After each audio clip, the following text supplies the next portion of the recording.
Bonjour tout le monde, c'est le 4e épisode du podcast MFNUE. Nous sommes aujourd'hui avec Maya et Dora. Est-ce que vous pouvez vous présenter? Bonjour tout le monde, je suis Maya, je suis la présidente du comité légal AG5 au MFNU 2023. Je suis un élève de 11e à lycée Saint-Joseph d'Istanbul. Bonjour tout le monde, je m'appelle Dora, je suis la chef de crise de MFNU 23 et je suis un élève de 10e au lycée Saint-Joseph. En 2023, le monde a connu 2 guerres majeures et malheureusement, ces guerres continuent d'avoir de graves conséquences sociales et économiques. Donc, quels sont les facteurs qui nous ont amenés à arriver à cette situation? Question est pour Maya. D'accord, je vais d'abord dire que pour une guerre, il y a toujours des raisons qui sont très évidentes qu'on peut voir directement, mais il y a aussi toujours des raisons qui ne sont pas très évidentes et qu'on peut juste comprendre si on connaît l'histoire. Et il y a des raisons historiques plus profondes.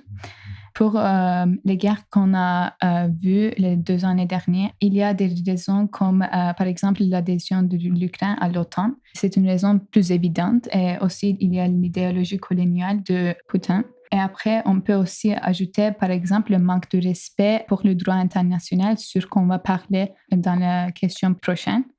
Et après, on peut aussi ajouter le refus de considérer l'Ukraine comme un État légitime. Mais à mon avis, il est vraiment important d'avoir des informations historiques approfondies et de bien comprendre certaines situations politiques et sociales pour parler sur ces sujets. Et aussi, les opinions de la plupart des gens sont très influencées par les médias. Et merci beaucoup. Dora, quelles pourraient être les raisons historiques et économiques sous-jacentes à l'émergence de la guerre entre Israël et Palestine? Pour moi, ça dépend de la manque de la diplomatie depuis des années.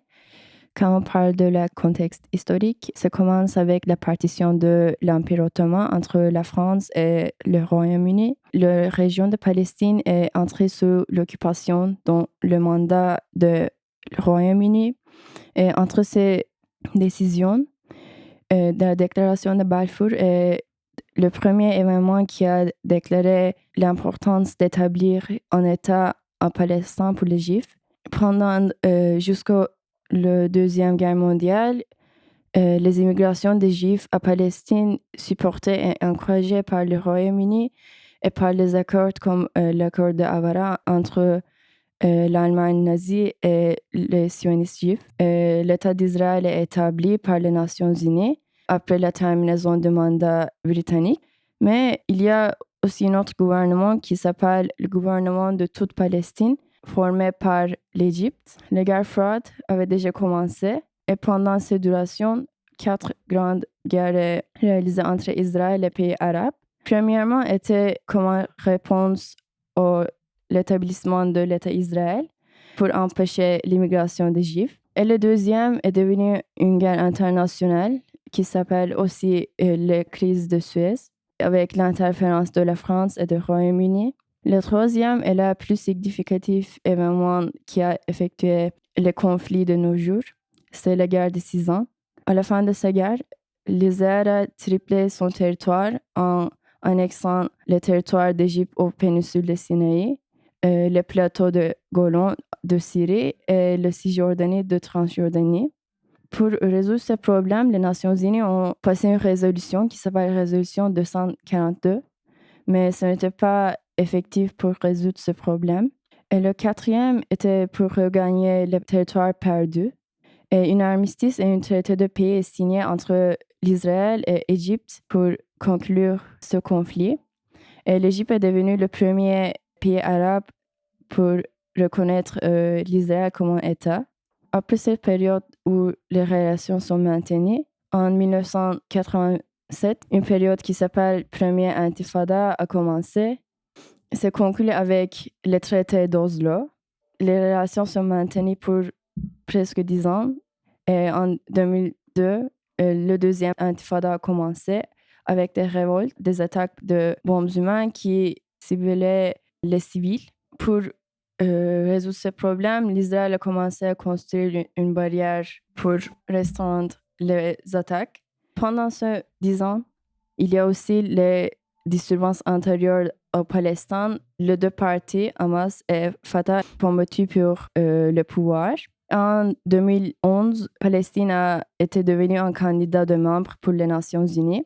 Cette Cette étape est condamnée par quelques nations, mais aussi supportée par quelques nations. Et en 2014, la sévérité des attaques ont augmenté.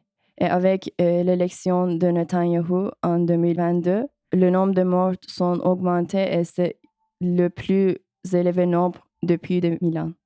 Merci pour cette belle réponse. On passe à Maya. Qu'est-ce que le droit international et quelle place a-t-il en cas de guerre?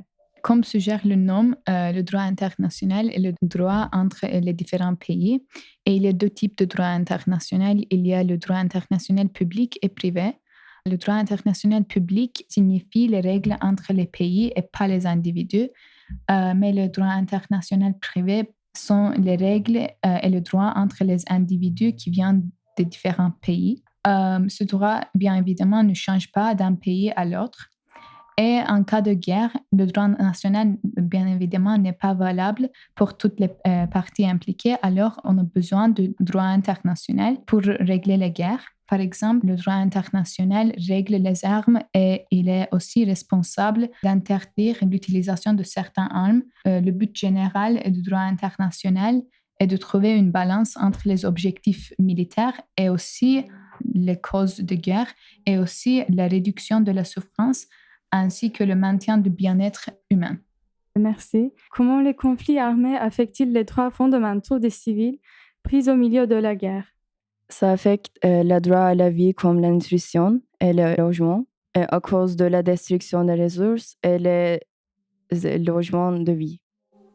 Et comment les réfugiés et les personnes déplacées par la guerre sont-ils traités en termes de protection de leurs droits de l'homme?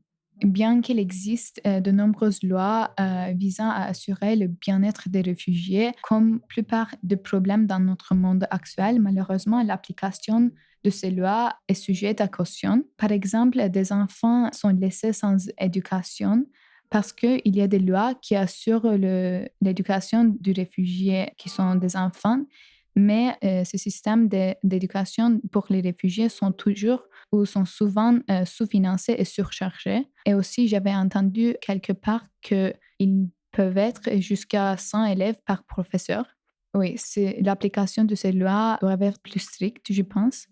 Et aussi, il y a côté financier et la responsabilité de supporter leur famille parce qu'ils sont toujours mis dans une position très difficile et ils perdent tout ce qu'ils ont. Le problème comme ça cause aussi une très grande quantité de maladies mentales. En plus, quels sont les impacts psychologiques des conflits armés sur la santé mentale des populations touchées et quelles sont les réponses disponibles pour les aider?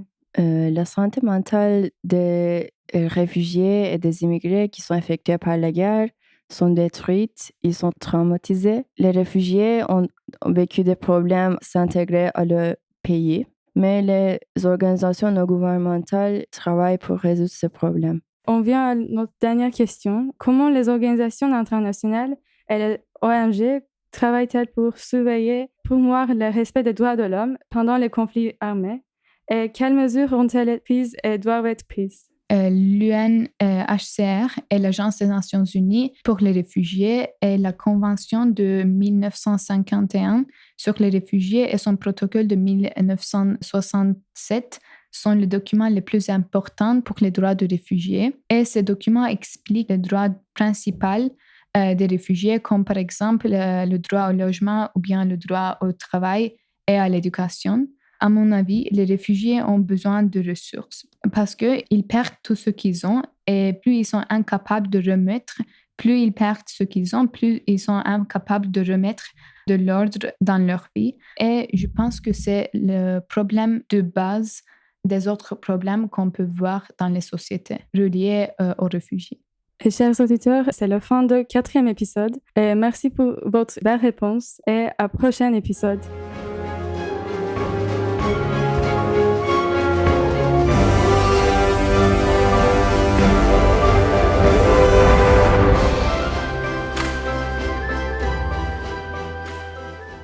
Ce podcast a été enregistré par le club de journalisme audiovisuel du lycée Saint-Joseph Istanbul.